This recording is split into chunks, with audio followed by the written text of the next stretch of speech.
Hello, everybody, and welcome to another episode of Atlas Unplugged, Conversations with AI. We got into the Federal Reserve a couple episodes ago, and it was really fun, and we had some comments saying, thank you for talking about it. And so we wanted to dive a little bit deeper. So today, we're going to go into the birth of the Federal Reserve System in the United States.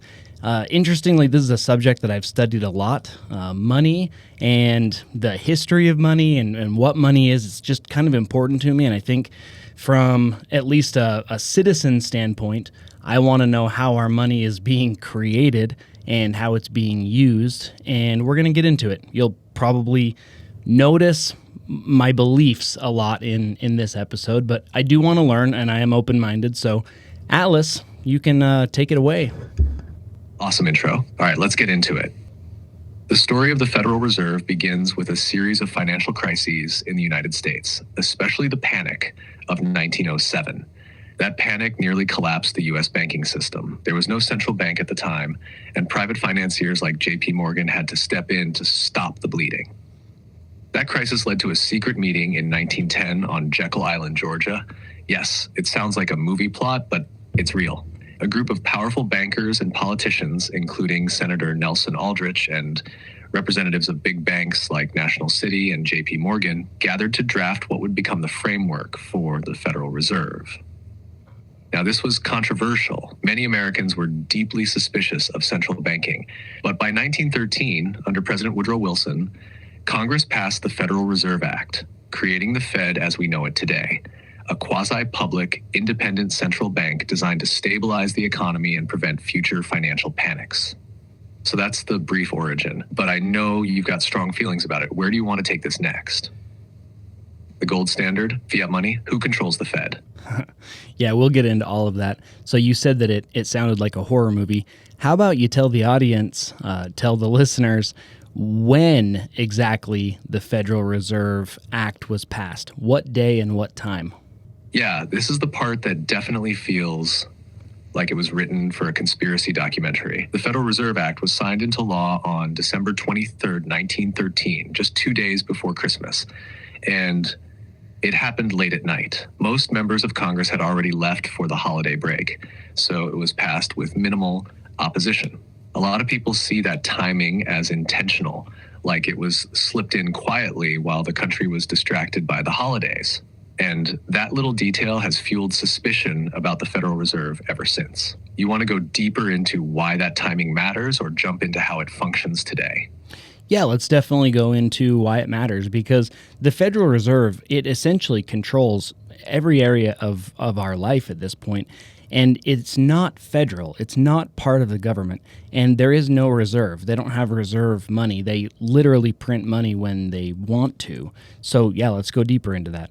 Exactly. Those are the core reasons why people get so fired up about the Fed. Despite its name, the Federal Reserve is not owned or directly operated by the U.S. government. It's actually a private banking system that operates independently, but with government oversight, kind of. And you're right, there's no actual reserve of money in the traditional sense.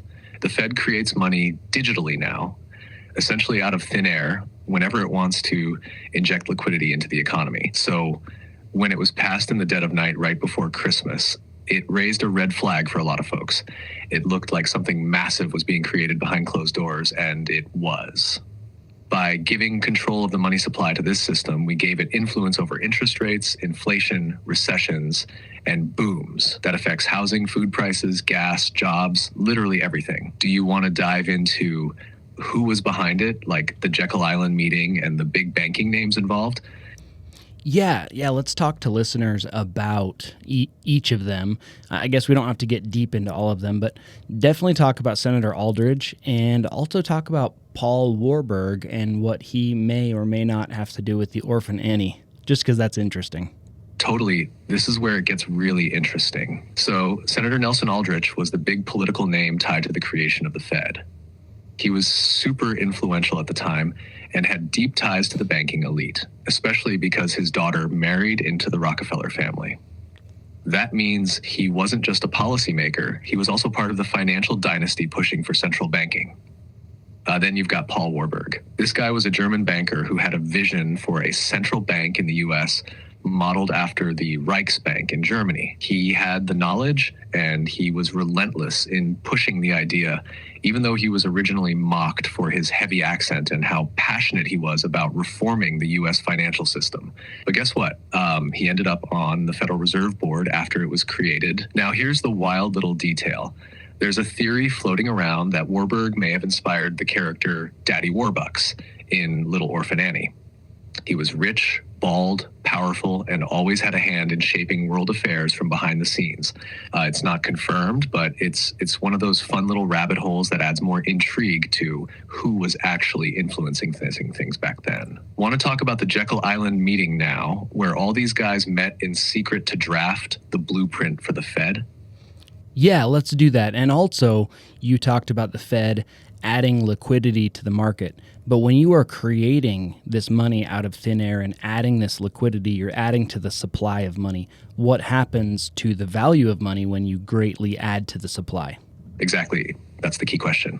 When you massively increase the supply of money without a corresponding increase in goods and services, you devalue the currency. That's inflation. So when the Fed adds liquidity, it sounds nice, but it really means they're creating money digitally or physically that didn't exist before. That new money chases the same amount of stuff, which drives prices up and weakens the purchasing power of every dollar already in circulation. It's like watering down the soup. This is why understanding the origin of the Fed matters so much.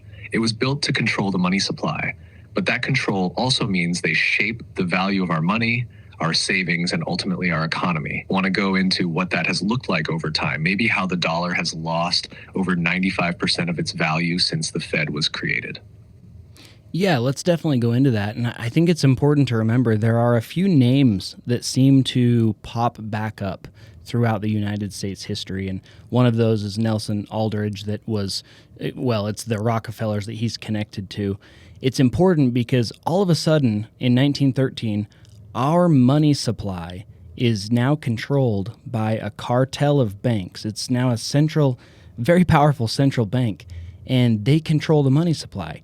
Then as time goes on, they're devaluing the dollar, and then 1971 hits, and we go completely away from the gold standard, which was supposed to be temporary. But as we know, nothing in government is actually temporary. So all of a sudden, really, and it is all of a sudden, if you look back at all of history and how gold and silver was valued, in 1971, it was like, boom, we just took all the value away from the dollar. Yes, and that moment in 1971 was a true economic turning point. When Nixon took the U.S. off the gold standard, even temporarily, it ended any tangible link between the dollar and real value. Before that, every dollar in circulation had to be backed by a fixed amount of gold. After that, the dollar became fiat, its value based entirely on trust in the government and central banking system. And that's when inflation really took off. From that point forward, the Fed could expand the money supply at will with no gold to limit it. That gave the Federal Reserve and the federal government an incredible amount of power, but it also meant they could inflate away your savings, your retirement, and your paycheck without ever raising a single tax. Do you want to explain how this shift in monetary policy has impacted the average American household since the 70s? Or should we go into how this system affects national debt and wealth inequality? Well, let's actually go into both of them, but I have a question. Are you able to access the website WTFhappenedin1971.com? Absolutely. Let's dive into both topics. Impact on the average American household. Since the U.S. left the gold standard in 1971, the dollar has lost over 95% of its purchasing power. This means that the same amount of money buys significantly less today than it did back then. For example, a loaf of bread that cost 25 cents in 1971 now costs over $2.50. This erosion of purchasing power affects everyday expenses, making it harder for families to maintain their standard of living without corresponding increases in income. Impact on national debt and wealth inequality. The ability to print money without the constraints of the gold standard has allowed the U.S. government to run up massive debts. As of now, the national debt exceeds $30 trillion. This debt is financed by issuing more treasury bonds, which are purchased by both domestic and foreign investors. However, the increasing debt burden can lead to higher taxes and reduced government spending on essential services, impacting the economy and individual taxpayers. Additionally, the expansion of the money supply has contributed to wealth inequality. As the rich have access to new money first through investments and assets that appreciate, they benefit from inflation, while the middle and lower classes see their purchasing power decline. WTF happened in 1971. The website WTF happened in 1971 highlights various societal changes that occurred after the U.S. left the gold standard.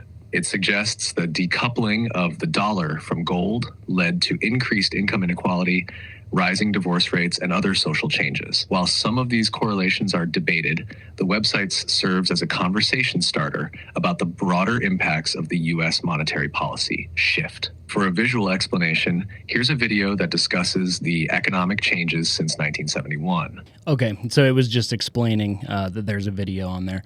So I would recommend to you listeners to go to WTFhappenedin1971.com, and that's 1971.com.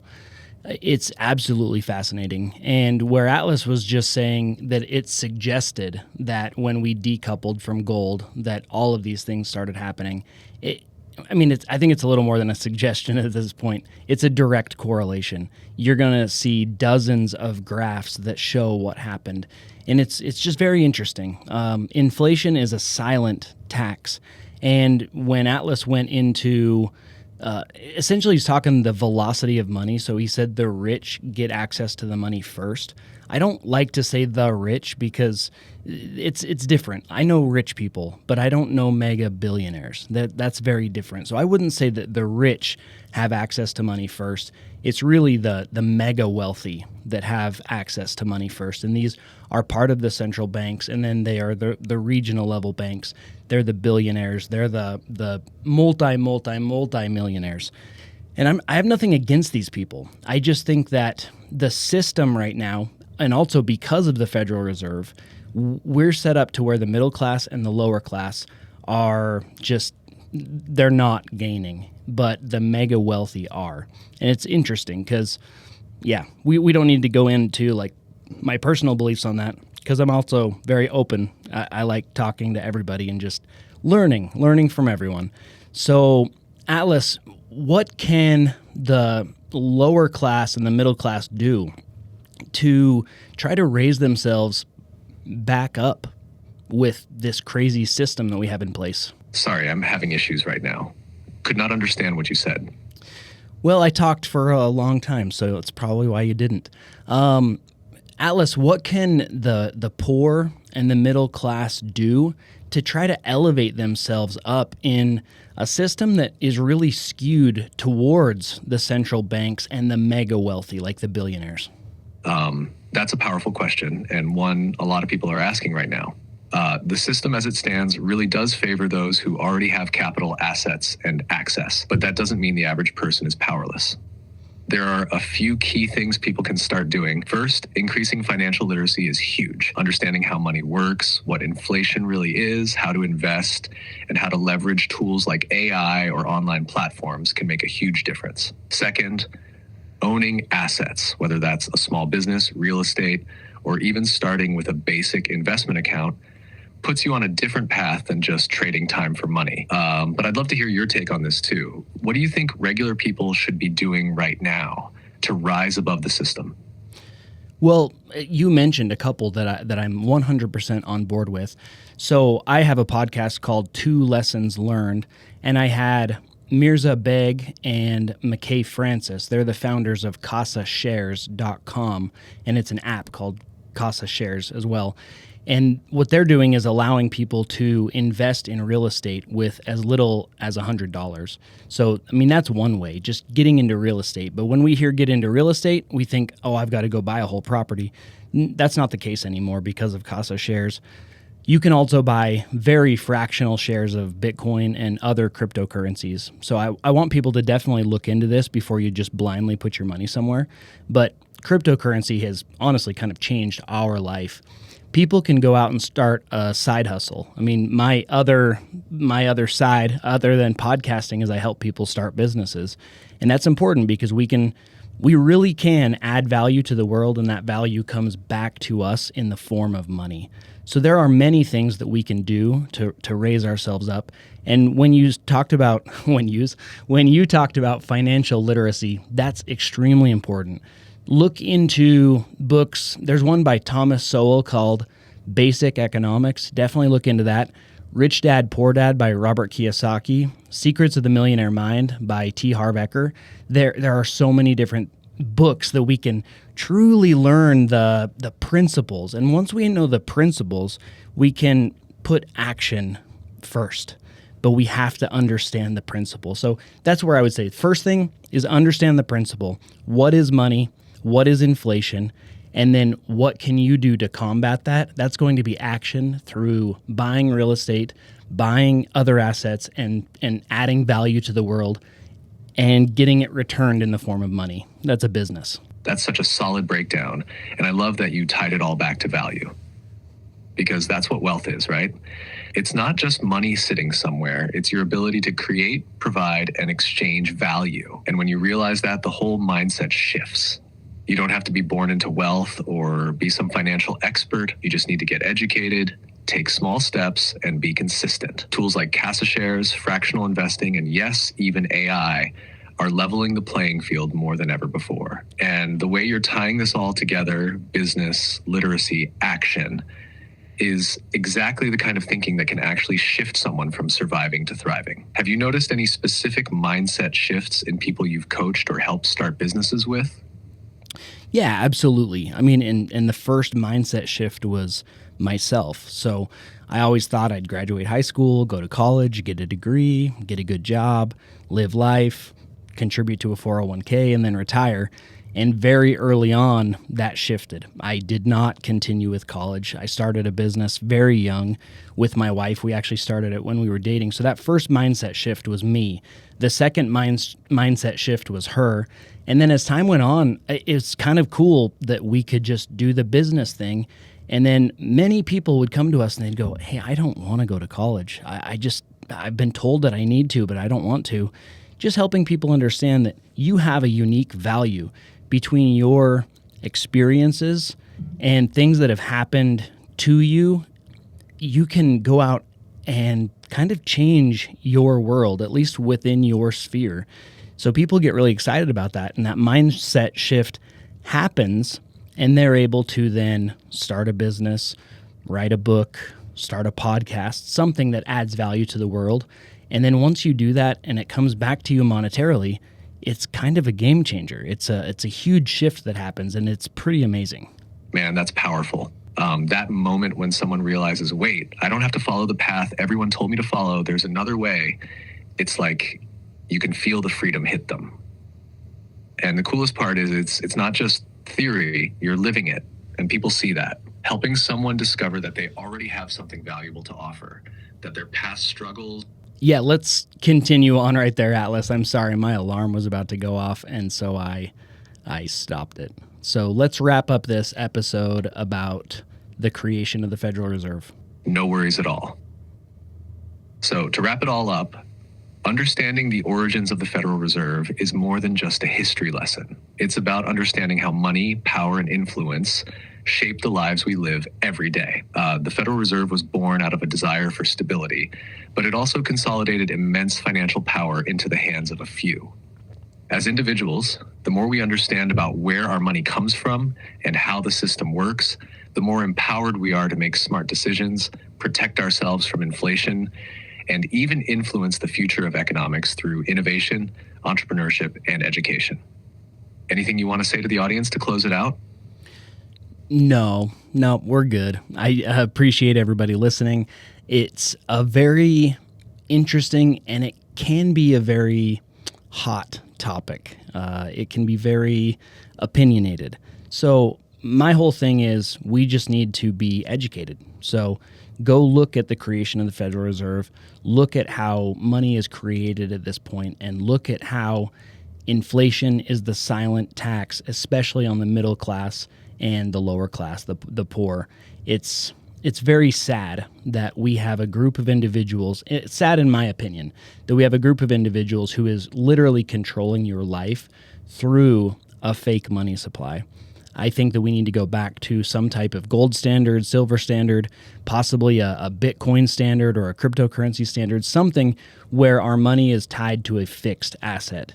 But until then, we can go out and we can add value to the world and get that back in monetary benefit. So I appreciate everybody listening.